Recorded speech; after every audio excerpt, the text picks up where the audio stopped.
Good evening, Ollie. Congratulations. Yeah, thanks. I imagine the dressing room at half-time and full-time was a very, very different place, but did we see the determination that you talked about yesterday to win this trophy in the second half? Well, we want to go through, of course. Good reaction at half-time or second half. I thought we played some good stuff in the first half as well, but we forgot that you have to run back as well, and you have to run back quick. And in the second half, we did that part better, and of course that creates more opportunities to attack. So we're a year older, more experienced. Of course, we picked a quite experienced team today to handle setbacks, and they did. Andy Mitten. Hi, Ollie. Hi, Andy. And actually about Eddinson's performance tonight. Excellent. Centre forward, as a centre forward should be playing, running the channels, being a focal point, creating chances for others, scoring goals, missing a couple of chances as well. But that's what he's there to do, really. Because if you get 3 or 4 chances every game, you're going to score 1, 2 or 3 goals. So absolutely delighted with him. The last few weeks he's been top. You can see the difference in him when because he's worked up his fitness. He had a long layoff, and he's he's making up for lost time, it looks like. Samuel Luckhurst. Ollie, I think we heard you say just before Edison equalised that to Mason to get ready to come on. Were you planning to bring him on sooner? And then when he did come on to score, you seemed particularly delighted by his goal. Was there a particular reason behind that? No, we knew that Mason is in great form, but we picked a team with a different balance tonight, and he was always going to come on. But I felt second half we were so in we had the momentum, and Marcus made some fantastic runs, creating space for others, and it opened up for us. So I waited a little bit instead, and it worked out well. Simon Peach. Ollie, congratulations. It was a hell of a win, but you do seem really particularly frustrated with the way your side defended. Is that something you guys are really going to have to look at? We've been criticised. If we concede 1 or 2, we'll get criticised. When we keep clean sheets, and we've kept loads of clean sheets, we've been really good. They had 2 big moments, or not big moments. They had 2 chances in the first half. One shouldn't have been, because that is a soft penalty to give away. Second goal, absolute schoolboy with throw-in and recovery runs, and everything we did in that instance was not good enough. But we corrected it. We know that we have to run as quick, if not quicker, back the way, because from there on you can attack, and it just had to be corrected. Jim Conlon. Hi Ollie, I just want to go back on Edison Cavani there a bit. We all know Edison's poaching ability, and he's a box-to-box finisher. But what really struck me about Edison's performance there tonight was his vision and his passing ability. When he dropped outside the box, he set up a goal for Bruno, a goal for Mason with an outside of the boot, a real wonderful pass. And is that sometimes a bit on Cavani that he's just labelled as a poacher, that there's other real assets to his game which he showed tonight? Yeah, he's more than just a goal poacher. He's a very good goal scorer, I have to say. But he's played football now for so long, and he does have a calmness and composure about him. And the flick for the first goal, the pass for the second goal as well, or for Mason's.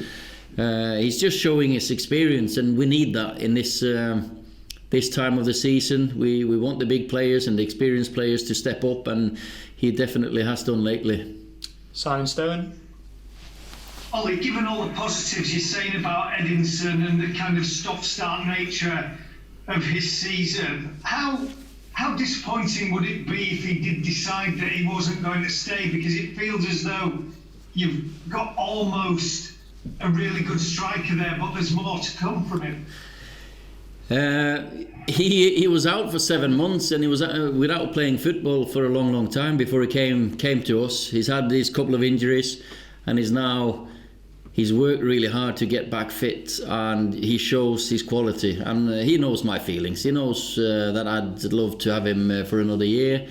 We have spoken about it. I understand his, this year has been very difficult, but I've promised him that Old Trafford and Manchester is a different place with our fans in the stadium. He must try to get that feeling, to be on our side. Manchester is a fantastic place to live, so I'm doing my best. So let's see. Of course, nights like this, hopefully we can get to the final, and hopefully he can see himself being here for another year.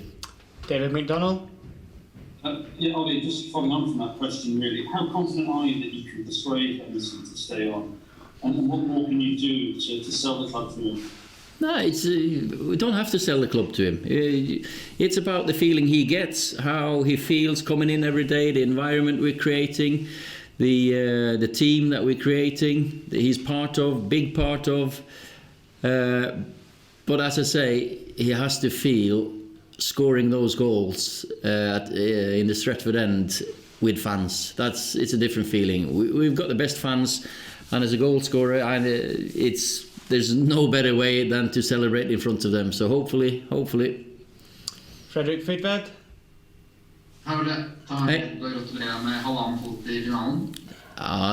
We spoke about the 7-1 yesterday. You didn't get the 7-1 victory, but you got 6-2. Pogba said that you motivated them with your halftime team talk.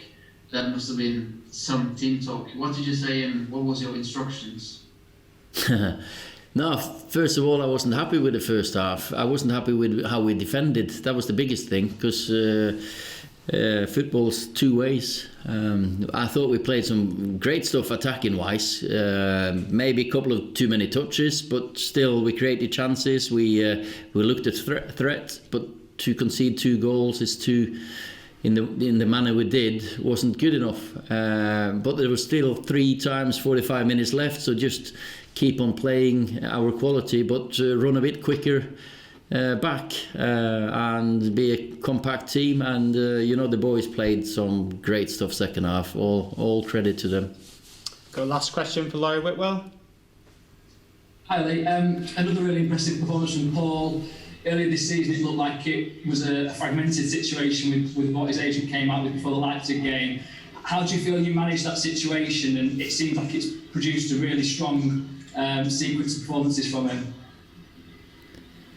I've managed Paul the same way all through. He knows my feelings for him and about him. He knows how important I think he is for the team. I want him fit. I want him running, because with his qualities, and when he's fit, he's unstoppable. And I think I need to keep him away from our defensive box, because he knows that himself as well. He said it in an interview that he needs to practice his tackling and defending. But no, I'm not done. We create an environment here, the same as I spoke to about Edinson here. We want to create an environment where players want to play, want to come in, work every day. The coaches are unbelievable. The way they prepare for games, the environment they're creating. We want players to enjoy coming to work. We want them to enjoy play for us. And when we play like this, I think the boys are enjoying themselves.